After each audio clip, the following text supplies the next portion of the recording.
Cops of Reddit, what's the most bullshit sounding excuse you got that actually turned out to be true? Not a cop, but my dad rolls cigars. He uses this white powder called vegetable gum to seal the wrapper. You mix it with some water and it gets sticky and clear. In powder form it looks similar to cocaine. My dad had a massive bag on him after a rolling event one night, and got pulled over for a traffic violation. They saw the bag of powder laying in a box and asked what it was, and my dad told them. I guess they didn't believe him because they called back up. They had my dad cuffed while they tested it, and sure enough it came back as not cocaine. They let him go, but it still cracks me up hearing the story.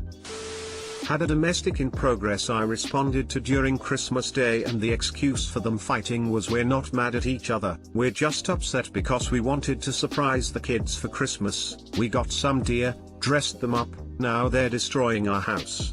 Turns out there was literally 3 fully grown white-tailed deer in the house, somehow dressed with full bell harnesses like Santa's reindeer. I had to call the game wardens down, who were then able to help me remove the deer from the property without injury to us or them. How they managed to get the deer and dress them up is still a mystery to this day. One of the funnier ones that I remember, we got a call for a kid. He was 18 and a gang member, brandishing a firearm. He had pulled up his shirt pretending to brandish a firearm to intimidate somebody. The person calling only saw a holster. After we got there, he kept telling us it wasn't a gun but a dildo. We took him down at gunpoint and he was right. He was walking around with a holstered, black dildo. Why? Because he could. Ha ha. Not really an excuse, but shocked the shit out of me. I've always been told a diabetic with high blood sugar acts the same as someone who is drunk. Get a call for a car all over the road, hitting trash cans on the side of the road and whatnot. We stop the car and get the driver out. He's slurring his speech like no other, can't maintain his balance to save his life. Fails all the sobriety tests, but blue zeros on the PBT. He denied drinking and swears up and down he didn't do any drugs, never mentions the diabetes. We're all scratching our heads, and I remember the blood sugar thing. Call medical to our location and sure as shit his blood sugar was 550, and he finally remembers that he hadn't taken insulin in 8 hours.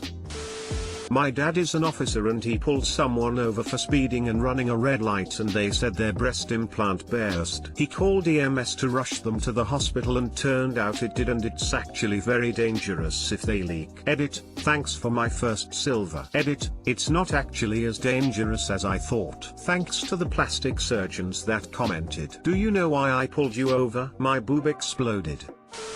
Was doing a tour as an MP, not my normal job. But whole other story, and we got called on a domestic. At the house, there is this huge corn-fed guy about 6 feet 4 inches and 275, and a petite Asian girl about 4'10" and 95 pounds soaking wet. The whole house was in disarray, and the call had come because of yelling heard by the neighbors. She was crying and talking in an Asian language that none of us understood, and kept gesturing toward her huge husband. He wasn't talking. We wrap him up, take him to the station, and are trying to interview him, but he's not saying much. We intend to charge him with domestic assault. We notice somewhere along the way that he has horrible welts all along the backs of his hands and along his forearms. It took a lot of prying, but we finally got out of him that his wife would beat him with wire coat hangers when she was mad, and apparently that was pretty often. He was too embarrassed to admit to anybody that he was being abused by his wife, who was less than a third of his size. We finally got it straightened out, turned her over to the local police, and barred her from base. Hopefully the guy got the help he needed. Not the cop in this story, but someone crashed into a tree on their way to work, and most people have an excuse as to why they weren't at fault when they crash. In this particular case, the woman said an owl flew into her car and she swerved off the road into a tree. Anyway, said cop gets into the car to move it for the tow truck, and sure enough an owl flies from the back seat past the officer's face and out the front window. Surprise is the cop. Scared the shit out of him, I imagine. The owl was included in the diagram of the accident report. Not a cop. Family friend was pulled a guy over who was speeding profusely. Guy was obviously disheveled. He said he was headed to the hospital because he had a tick on his penis. Cop was confused, but he escorted him there, then waited in the lobby to check on him / see if he was blowing smoke. After a while, he asked the desk what was going on, why it took so long to take a tick off his penis. Her reply, it wasn't on it. It was in it. Former cop here. I was behind a vehicle that couldn't stay in the lane, kept swerving, etc. It was 1 AM, and I think another drunk idiot on the road. Pull him over. Guy is a straight up asshole to me. Cursed me out, yelling at me, and I notice his speech is slurred. I get him out to car, and I can smell a fruity smell on his breath and he has to lean against the car for support. I ask him how much he had to drink and he tells me to fuck off. By this point I'm ready to bring him in for a DUI, but I just had a feeling something wasn't right. I called EMS to come check him. Blood sugar was at 40. Not drunk, just a diabetic. If I would have arrested him, he probably would have died before I finished the paperwork. Go with your gut if something doesn't seem right. Not a cop, but I did get stopped by one for eating a taco. I worked at a community college in LA that had a high school right next to it. Well, there was a lot of drugs sold through the fence at the high school, so there was always a cops driving up and down the street between the schools. Couldn't get a parking pass since I just worked at the school, so I always parked on that street. Hit up Taco Bell for lunch and was sitting in my car eating my double-decker tacos, when a cop drove past. Next thing I know, he's flipping a U-turn and heading right for me. He slides to a stop driver window to driver window and yells at what the hell do you think you're doing?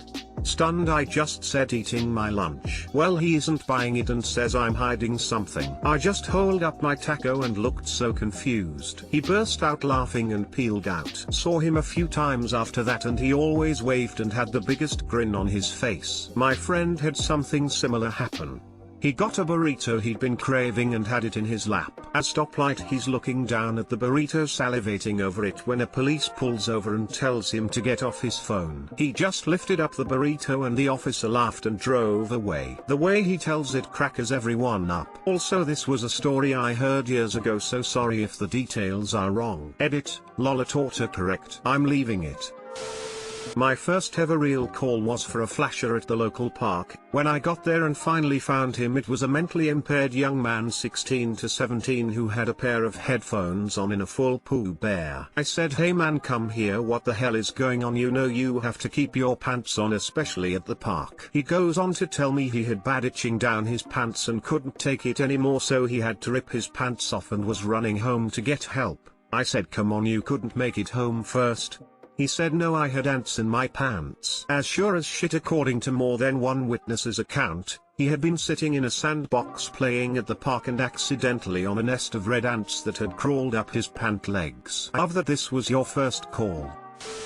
Not a cop, but I have a very common name and got pulled over for driving across the median, and there was a warrant out for me for rape and assault or something. As it turns out, a guy with the exact same name and birthday born in the same city as this, and it took me about 20 minutes if pleading to get the officers to realize I did not match the description. I deal with this dude every once in a while. As it turns out, our socials are off by 1 digit. If I ever see him, we are going to have a long talk. Good God, how the hell? It's like the opposite of having a look-alike.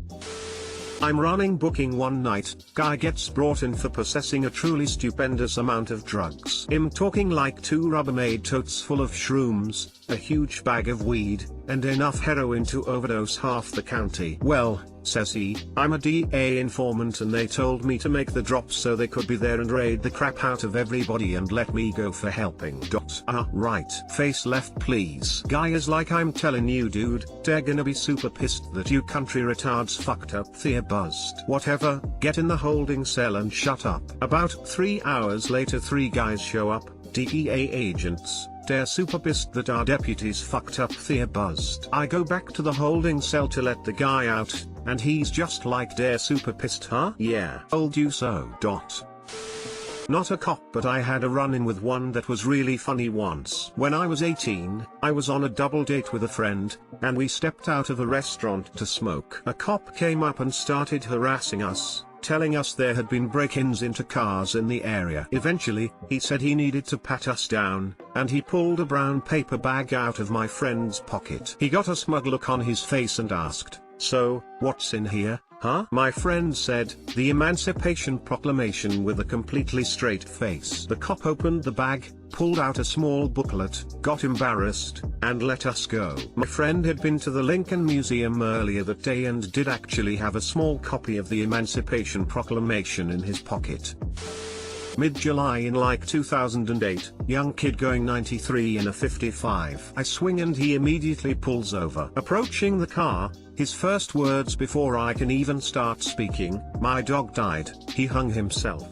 I gotta get back before my mom gets home." What? JPG. Anyway, he calls other family members, his aunt, uncle and 2 cousins come out to the stop, and between all their sobbing, they verify that the dog had actually hopped over the fence on a leash/runner and couldn't get back over. Everyone's crying now. They showed me a photo on their phone. Apparently they found the dog and called the kid at work and he just left. I didn't even bother verifying further than that. Cousin drove the kid's car back so they could take care of the dog and prepare for mom. Some said that I should have wrote him, but losing an animal sucks enough. He knew he fucked up and adding financial burden to him wasn't going to help him or me. I'm glad there are cops out there who understand both how horrible losing a dog is and how financially hard it is to get a ticket as a kid. Insurance is already too high. Of course kids should be more careful and it's not the cops' fault they got pulled over, but you did the right thing in this scenario. I was driving with my fiance and we went through a roadblock where they checked registration and shit, and we get to the cops and they ask for our registration. I'm sitting in the passenger seat, so I open up the glove box and right there is a clear, unmarked baggie filled to the brim with catnip. I completely forgot it was there and just froze. Wide-eyed, I turned to look at the cop shining his light through my open window and he's frozen too, just staring at the baggie with this look on his face like, really? I just started immediately professing, I swear to God this is catnip, you can take it and smell it or test it or whatever, like I swear. And at this point it's just so ridiculous that I start cracking up, and the cop takes it and reasonably deduces I'm telling the truth, and he starts laughing and calls his partner over and tells her what happened, and they both just cackled away for a minute and sent us on our way. Cat weed. Good thing they weren't cat cops. My dad was a cop and my favorite story of his goes like this. He's a young cop in a rough neighborhood. It's so late that the stoplights are flashing red, meaning treat it like a stop sign. Out of nowhere this pink caddy goes rolling through the intersection. My dad pulls him over. A big black dude was driving, the caddy had fur interior, dice in the mirror. A real pimp car if you know what I mean. My dad goes, "Sir, do you know you ran that light back there?" And this guy says, "Officer, I do believe I got between the flashes." My dad was laughing so hard he had to let the guy go. I can just imagine the dude's thought process when he saw the flashing red light. I went to a disturbance at a backyard barbecue once. Turns out it was a bunch of Roma, gypsies. As I was trying to figure out what was going on, I had some old lady approach me and want to talk to me off to the side. She told me she was an informant for the FBI and that if I left, she would be able to get some information on a matter the FBI was interested in. I rolled my eyes and thanked her and said I would be out of there as soon as I could make sure there was no violence going on. Anyway, I determined it was just verbal, so I cleared the call and went back in service. About 15 to 30 minutes later, dispatch radioed me to head back to the station. I got there and got a message to call some FBI field office and ask for a certain agent. I called and sure as shit this agent said he understood I spoke with his informant and wanted to know everything she told me. Blew my mind. Crazy quick.